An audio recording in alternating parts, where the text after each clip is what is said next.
Maswerteng gabi po mga ka-STL. Narito na po ang resulta ng STL Bulacan para sa araw na to, 3rd draw, January 2, 2026, araw ng Biyernes. Naway ang mga natayaan niyo pong mga numero kanina ay manalo nawa ngayong gabing ito, 8 PM. Kaya kunin niyo na po ang inyong mga ticket. Narito na po ang resulta.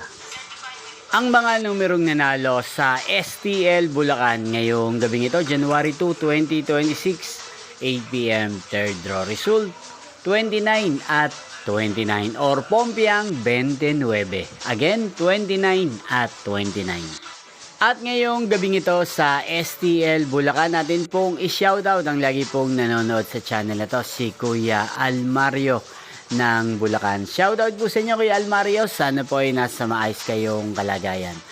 At Happy New Year po sa inyo. At sa lahat po ng mga taga Bulacan, shoutout po sa inyo. Inyo pong napanood ang resulta ng STL Bulacan. Magkita-kita pong muli tayo bukas ng alas 11 ng umaga. Thank you for watching.